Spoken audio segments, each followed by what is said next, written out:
Our great grandfather, Orange Alonzo Clemens Wells, was the son of Godfrey Wells and Mary Louise Farquhar.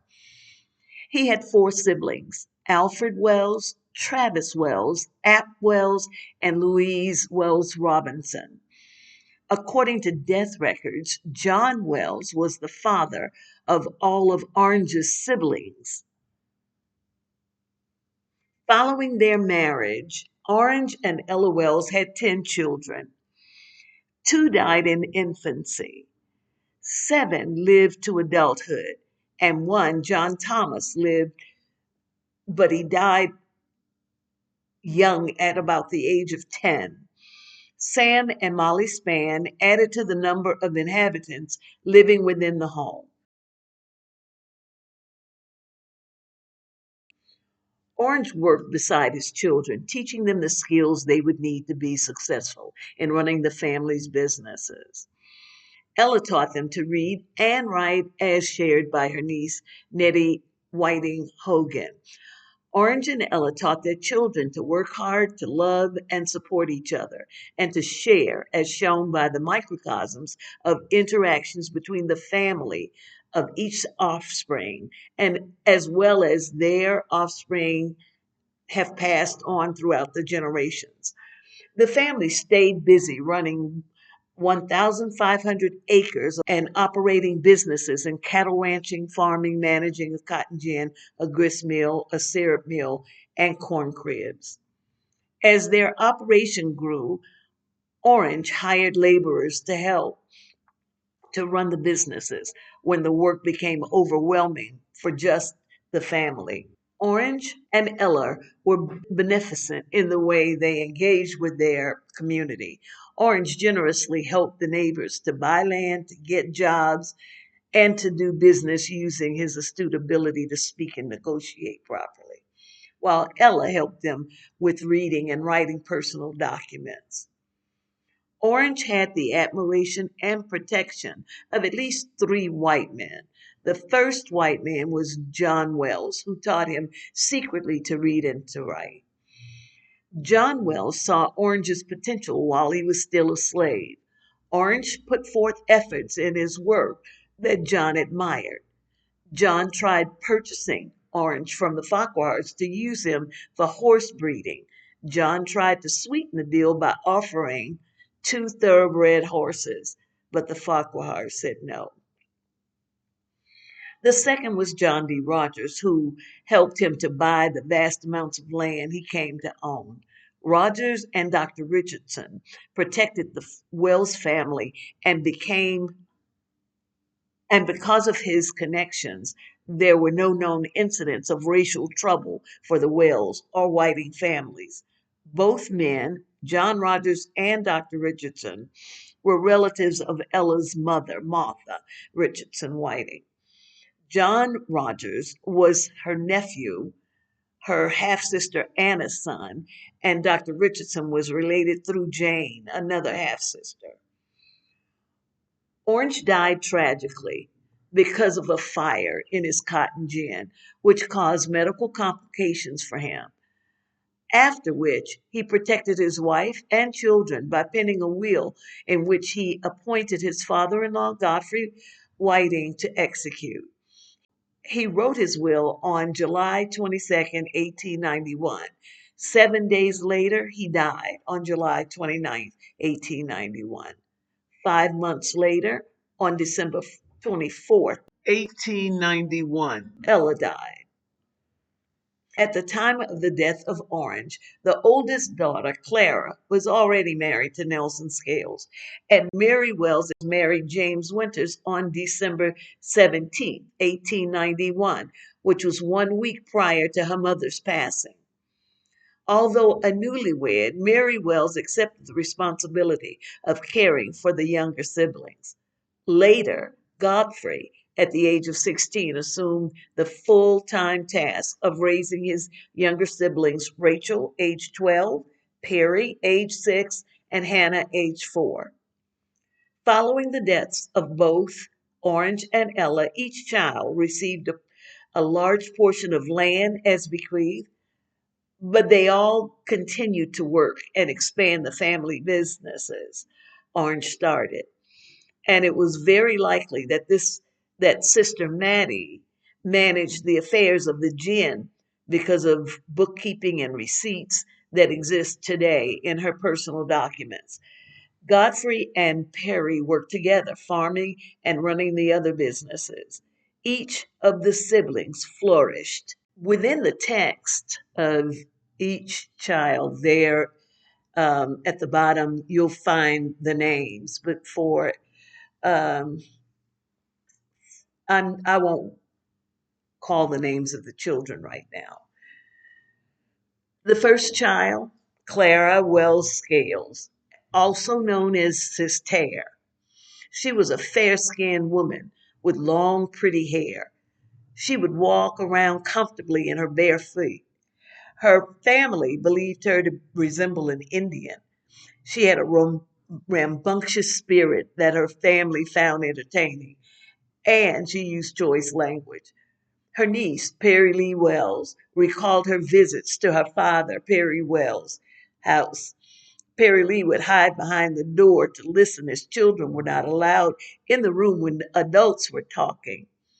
Perry Lee's personality closely mirrored Clara's own from childhood through adulthood. After Clara died, her funeral took place in her home. The second child was Mary Elizabeth Wells Winters, also called Sis May. At the top, you'll see a picture of her. This picture it fits the description that her granddaughter gave, but I am not sure, as no one could verify if this was actually Sis May. Her granddaughter, Pearl Tannehill, described her as a nice, jolly, roly poly lady and a peacemaker. She loved her family, and her family adored her. Mary was the area medicine woman and midwife. Her neighbors and others in the community called upon her when they were ill.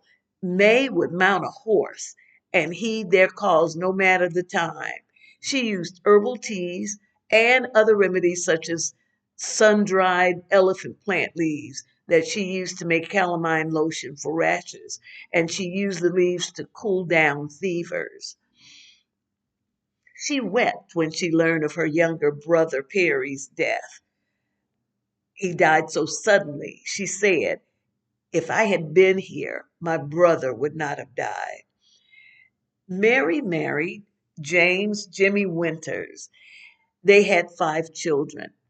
James' son was a school teacher. He married twice, but he did not have children. Sonora Winters was never married, and she did not have children. Sonora left home and moved to Houston. She worked in a laundry where she fatally contracted bronchitis.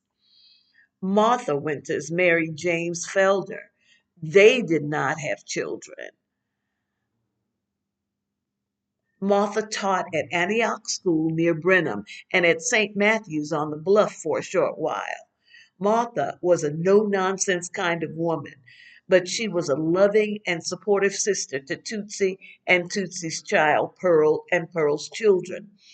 Martha was an avid reader, and Louis L'Amour, her favorite author, entertained her for countless hours with his account of the Old West. Lucille, also called Laura and Tootsie, her name was Lucille Winters Gibson. She was born on February 16th, 1900, and buried on March of 1962. Tootsie had one child, Pearl Marion Banks Hayward Tannehill. Tootsie was a very outgoing and funny person. She had the gift and ear for music. She was able to play tunes without formal music lessons. Her mother, May, owned a piano, which was used for the family's entertainment and pleasure. Ella had one child, Vernon. Nothing is known about Vernon at this time. Pearl Marion's children and grandchildren are the only living members of the Mary Elizabeth Wells Winters family. The very petite and beautiful Pearl married a charming man, Jerry Haywood from Shreveport, Louisiana. Jerry and Pearl met in Houston, Texas. After courtship, they married and moved to Los Angeles, California. They had two children, Jacqueline and Lanier Haywood Bunton and Jerry Yvonne Haywood. Later, Pearl married Edgar Tannehill, and they had three children, Kevin, Jamie, and Kim. The third child was Maddie Rockaway Wells Franklin Richardson. She married Scott Franklin on December 17th, 1892. They had 11 children. Scott died in 1912. He was racially profiled and fatally shot in the back after buying a piano.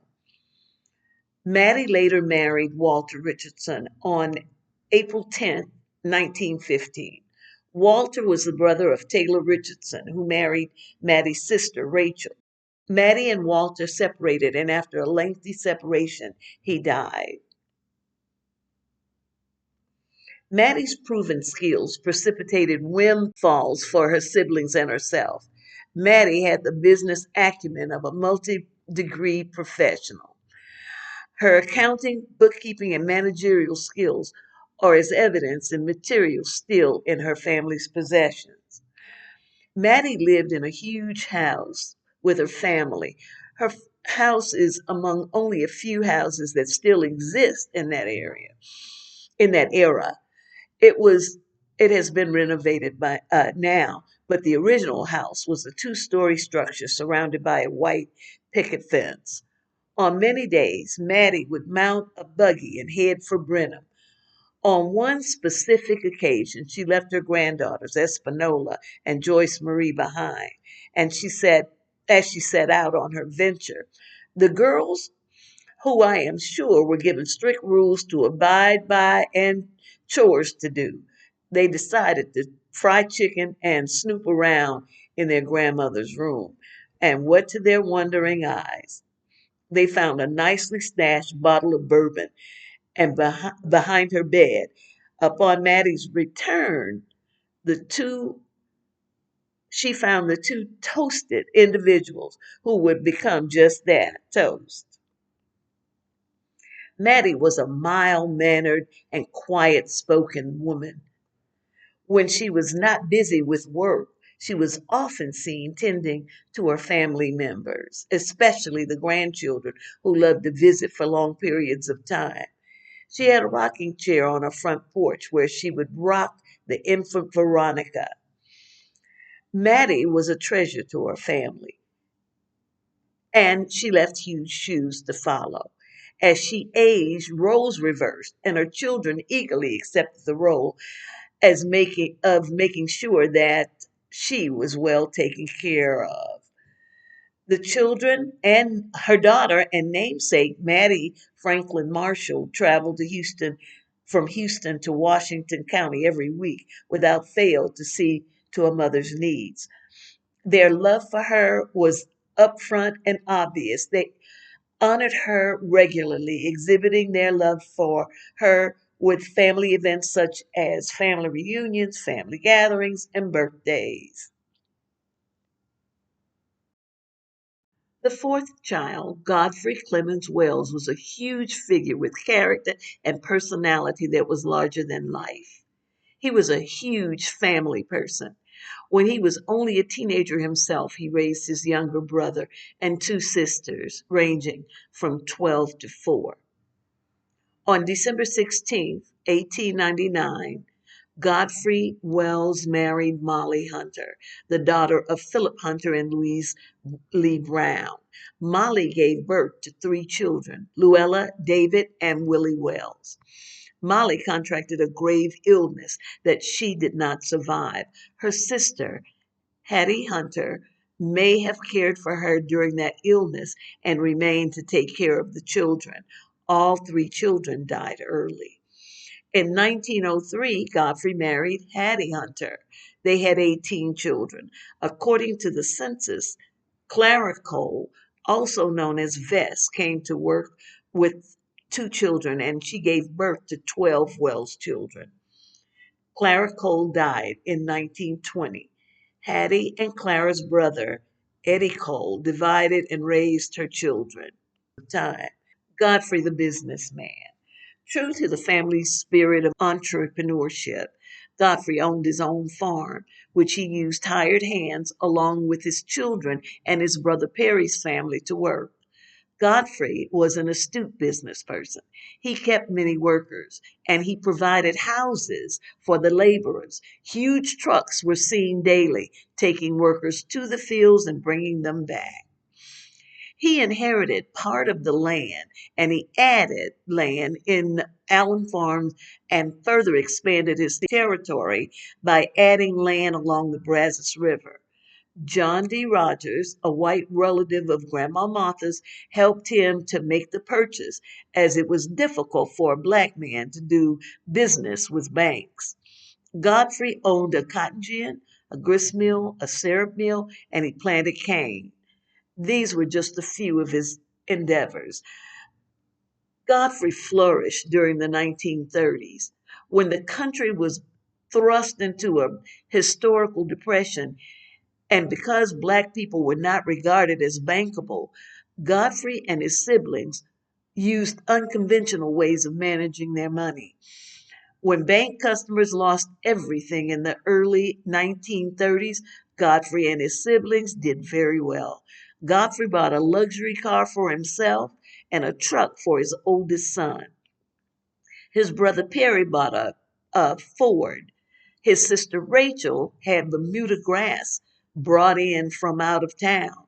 The other sisters were also making large purchases. Three of the sisters owned pianos. What others meant for the destruction of black people had been a blessing. The home, as described by Geraldine and Eva, Godfrey's daughters. The home site was expansive, sitting high off the ground. There was a wide hallway. There were four large bedrooms, which had three double beds. The kitchen and pantry were on the back of the house. Godfrey, the family man. His daughter Geraldine Johnson described him as a handsome man with beautiful hair resembling a Mexican. His daughter Eva B. Wells Daly remembered his kindness and beneficence. He loved giving, she said. She recalled that every boy in the family named Godfrey was given a cow, and he gifted his sons a car as they grew into adulthood. Godfrey was a loving and affectionate father, hugging them regularly. However, he would spank them if he needed to with Shuck. This couldn't hurt much, but the girls would really cry and pretend that it did. Inside the home of Godfrey Wells, according to Eva and Geraldine, their daily life consisted of going to Allen Farm School inside the church. Their earlier teachers were two sisters from Bryan, Mrs. Thurman and Mrs. Richardson. On a normal day after school, they came home to chores. Once all the work was complete, they were allowed to play ball in the yard, play dominoes, and sometimes they would fish for gar and catfish. After dinner, Godfrey would gather the children around the table in his bedroom to do their lesson every night. Also, every night, he would read the Bible. Christmas was a very festive occasion in his home. Hattie had a huge pantry. At the very top of the pantry were rows and lines of cakes. She and her daughters would start very early in the week gathering ingredients and baking. On Christmas Day, they woke up to find gifts of dolls, guns, fruit, and nuts. They indulged themselves in a very large meal, family love, laughter, and frivolity. Uncle Godfrey suffered high blood pressure. He died at the breakfast table from complications. His funeral was well attended, and he was loved and well thought of by all who knew him. The school was closed on the day of his funeral. He was buried in the Whiting Cemetery. which also held the remains of his parents and ancestors before him. Rachel Wells Richardson. She was a very beautiful and proud woman with very light skin and long, shiny hair. She was pretty, and according to her nieces, she knew it. She exuded confidence. She married Taylor Richardson, a handsome, dark skinned man with pretty hair. Rachel shared a special relationship with Hannah, her youngest sister. They spent many hours visiting and enjoying each other's company. On many occasions, George, Hannah's husband, would take her to spend long weekend visits with her sister. Rachel was an astute businesswoman. She raised geese for feathers she used to make pillows. She sold them mostly to whites and Dutch people in the area. She always seemed to get the things she wanted, and her husband would also see to it that she got everything she desired. She had many modern conveniences for those times. She had indoor plumbing and running water. She had also had a windmill to supply water. She was one of the first blacks to have the windmill.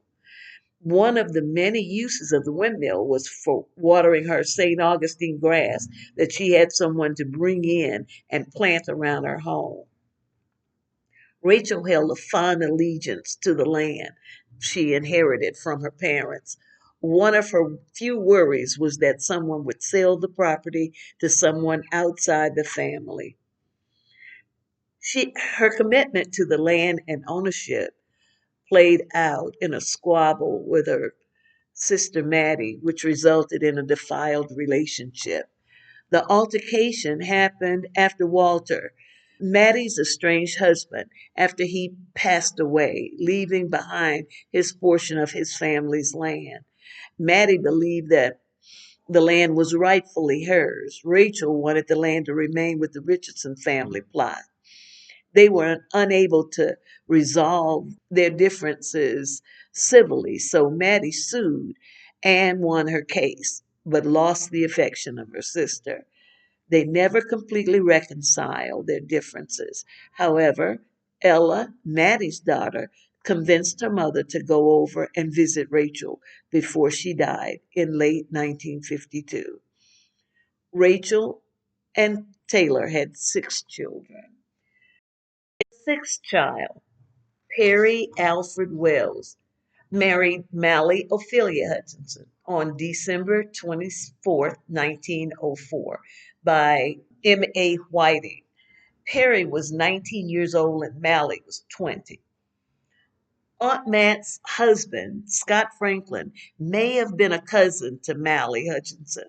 Mally's girls believe that this is how their parents first met.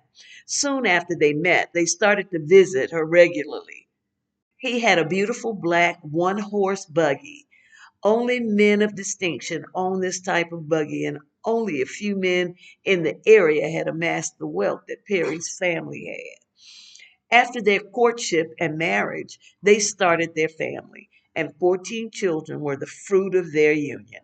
Their children and grandchildren lovingly and respectfully referred to Perry as Papa, Big Papa. Mal, they identified as Mama, Big Mama. Perry and Mally were affable people in the community. They were respected by all who knew them.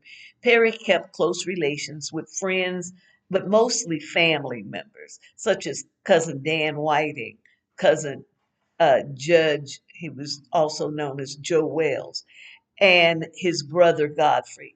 Mally also had close friends, and she never had any confusion with anyone. Seldom outward demonstrations of affection, Mal and Perry were loving parents. Perry maintained a tough veneer, though.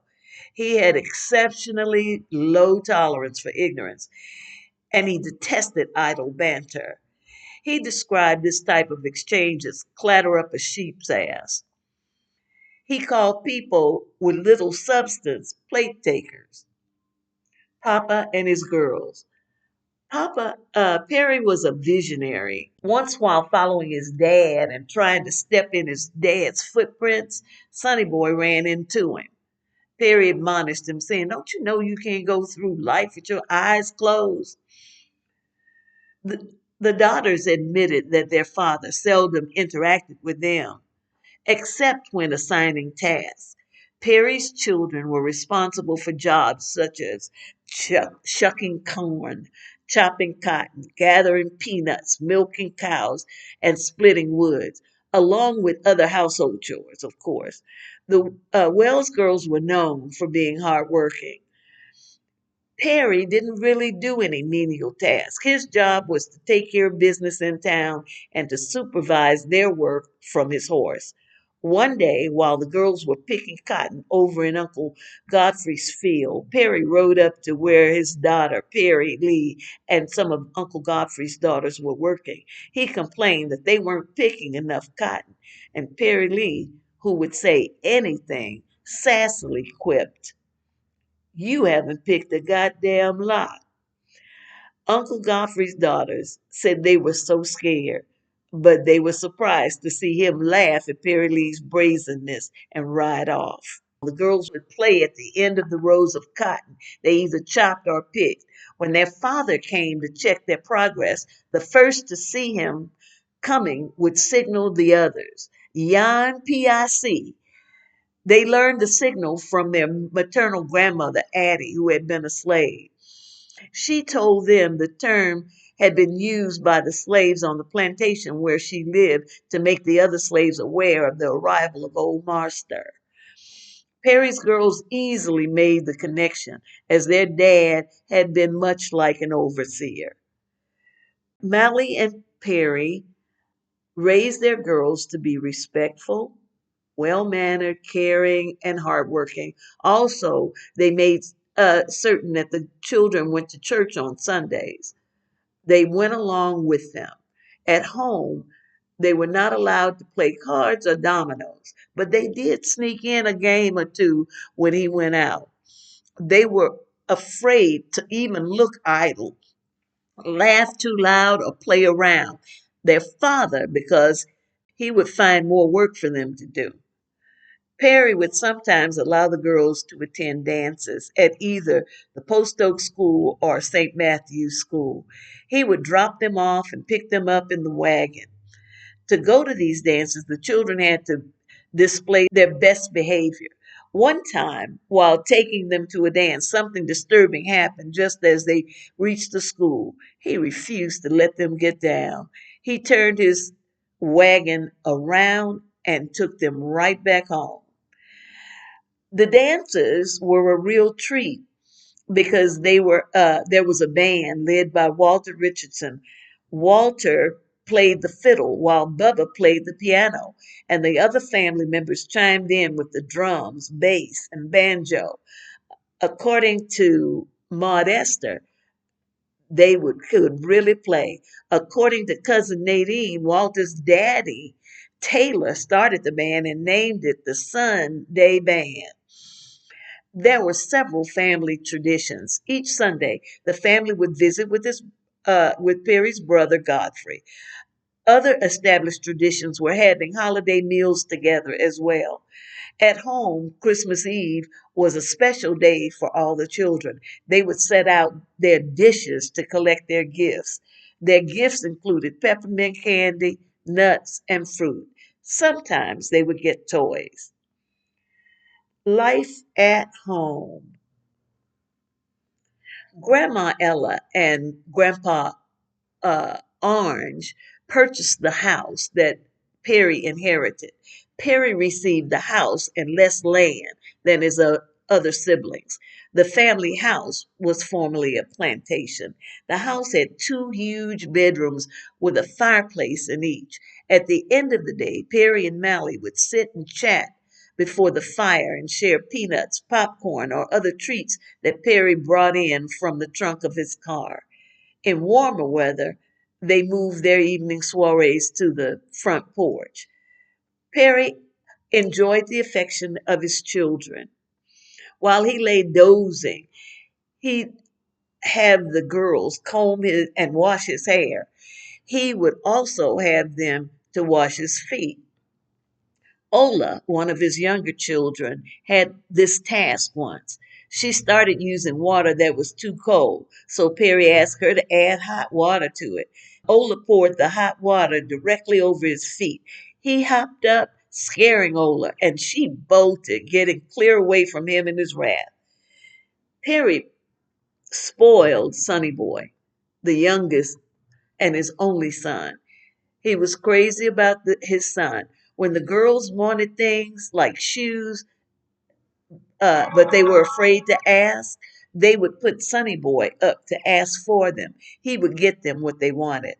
Mally continued to spoil Sonny Boy long after Perry's death. Mild mannered Mally. Mally was a very neat homemaker. She ironed everything made of cloth, even dish towels. Perry wore starched and ironed shirts and khakis every day. She cooked and made dresses for the girls. Each child had their own set of clothes. They also gardened and tended to the chickens. She did also garden and tended to the chicken. Mally loved and was loved by all her children. She was gentle and very patient. The girls felt freer to talk with their mother. They couldn't wait for their father to go out so they could speak with their mother more freely. Mal didn't show a lot of demonstrative affection. She was slow to anger, but when she could, she'd blow up at times. Once angry with Perry, she burned up a shirt, as Nadine described in her interview. She burned a shirt that she had bought him for a gift. Even the buttons were burned to dust. Perry the boss. Perry was a wonderful provider. He inherited some land that had been passed down, but he purchased more land to enlarge his territory. His first purchase was from his brother Godfrey for the sum of $2,000.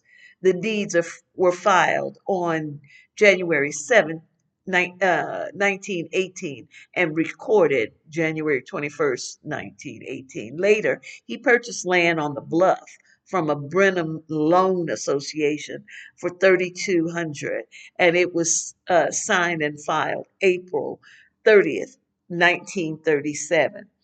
Perry was inventive and innovative. He had business savvy that rendered him prosperous. He had a great deal more than the average black man or white man in the 1920s and 30s. He owned a brand new 1924 Ford car and a 1929 Chevy truck. There are more than 300 acres of land to his credit, a large farm with a loaded barn that was connected by a stone walkway. He also owned five two-bedroom houses that were used as domiciles for the people who worked for him. He employed many people, including several Germans. He paid them $1 a week.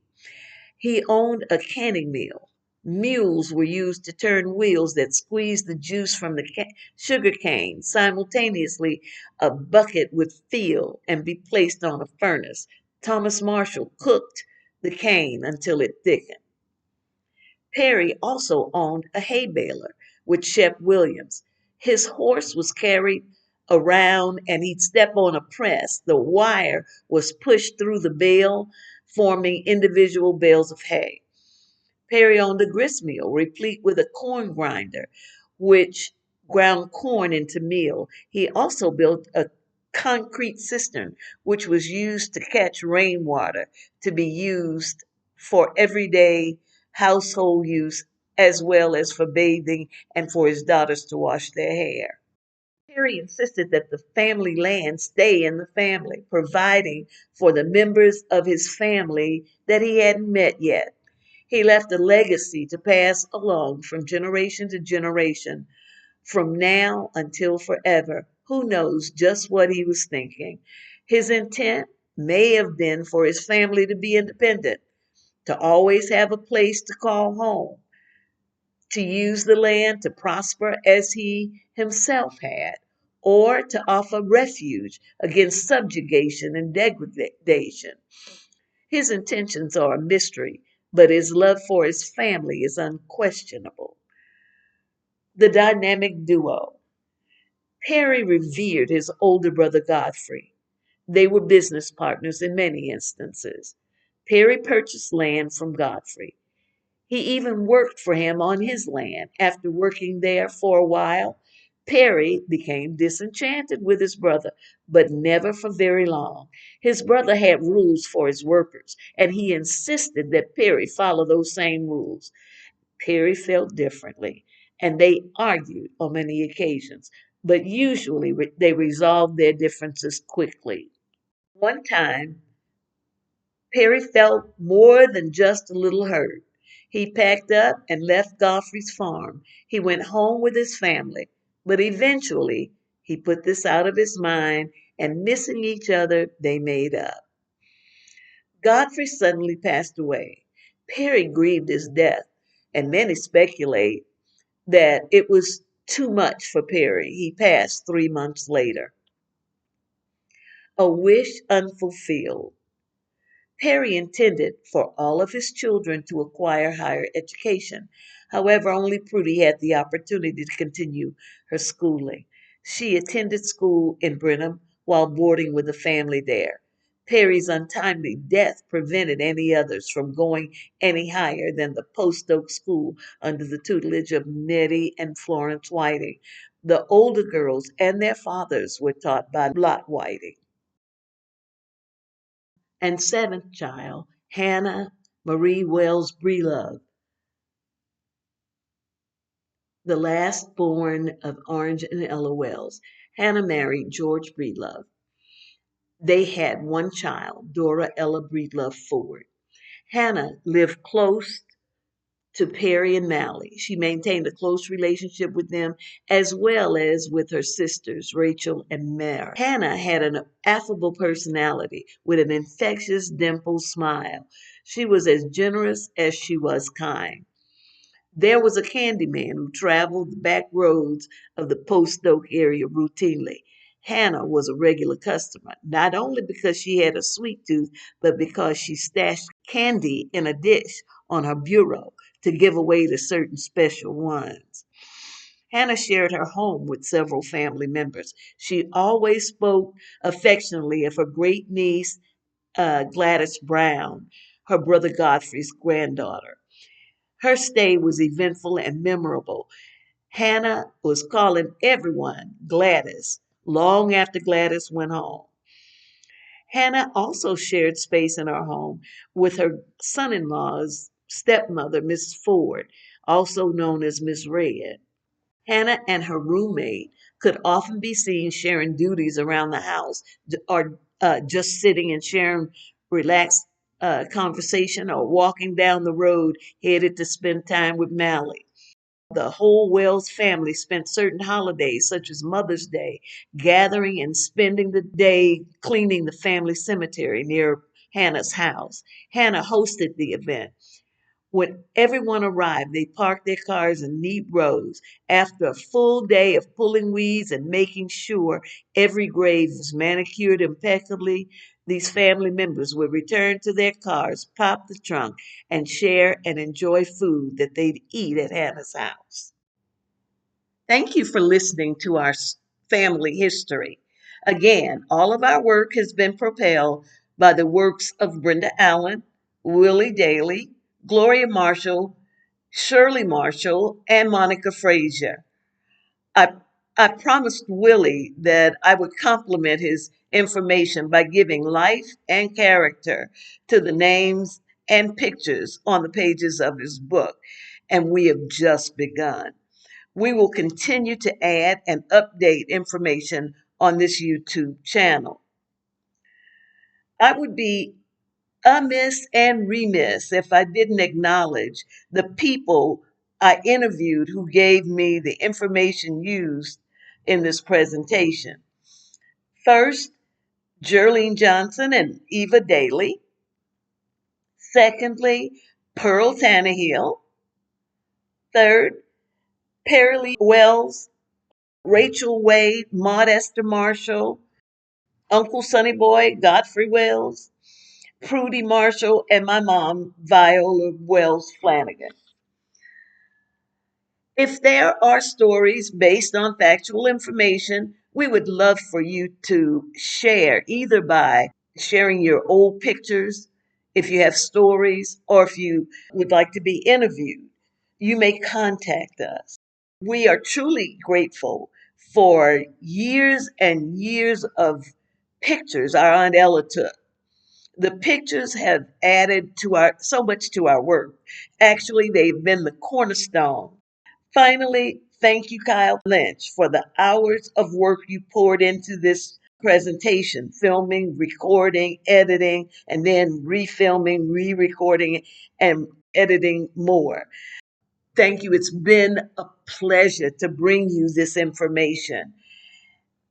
And please like, share, and subscribe to our channel.